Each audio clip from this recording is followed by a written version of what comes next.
guys, I'm not John Green and I'm here to help you on the AP World Exam. Now, I don't have too much knowledge about this topic myself, but I'm taking the class and thought I might help you guys pass if I can't. Might as well have you pass if I can't. It's competitive though, so I don't know why I'm doing this. Anyway, we're going to be using this book. Good luck on the exam.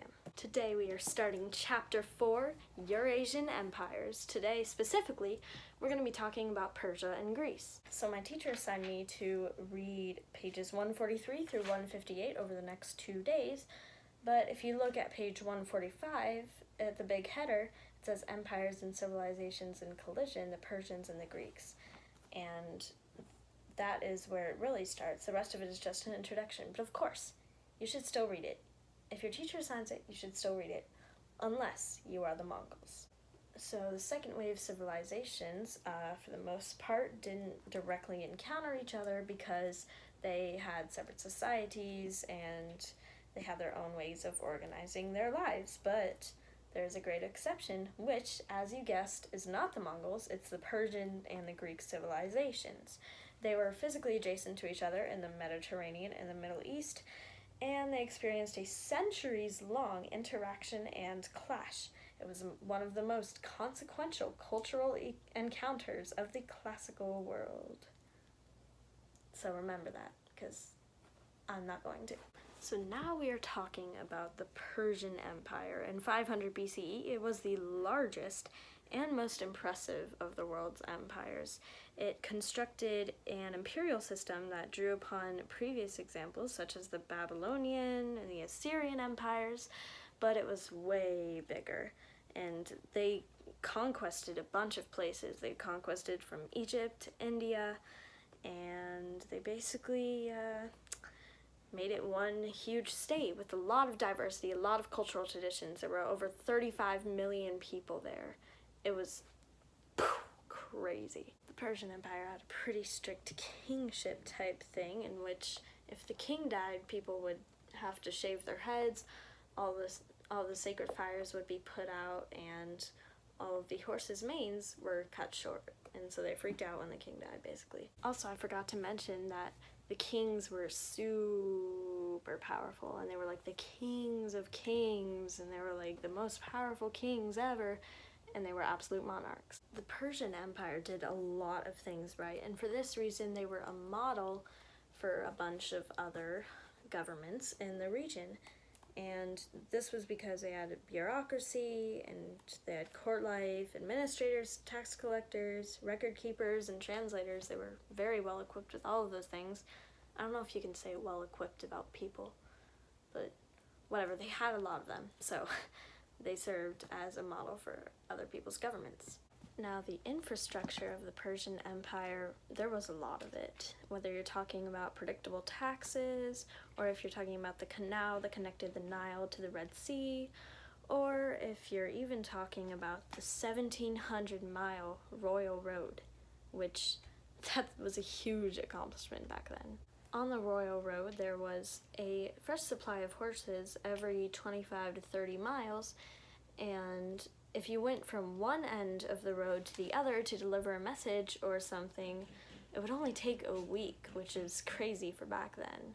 Pretty fast transportation, except compared to now, not so much. Now, as you can see from all of this evidence and stuff, the Persian Empire was very wealthy and very powerful. This was reflected in the imperial buildings and all the beautiful architecture, and it was amazing. It was truly amazing. And now let's talk about the Greeks. So the Greeks were a bunch of small little city-states still competing against the Persian Empire, but the Persian Empire was, huge, centralized government, like one huge government, and the Greeks were like tiny little city-states, like adorable little things compared to the Persian Empire.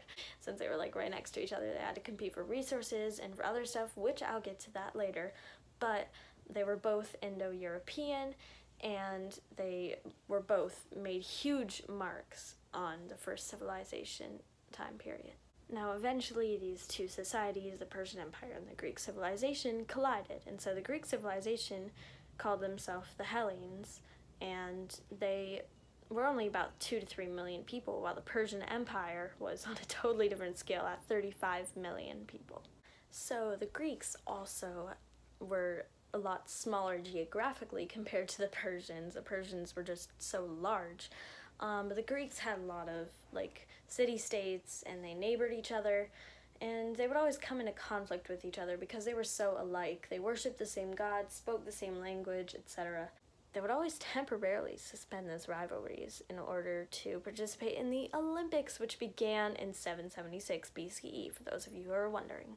But anyway, the Greeks' population started rapidly growing, and they needed more land and more food and stuff to support the growing population. So they decided to expand, but they weren't like the Persian Empire, because they didn't just take over a place and then conquest it and empire it and blah blah blah. They decided to trade with the people, and by 750 and 500 BCE they had settlements established all around the Mediterranean basin and the rim of the Black Sea.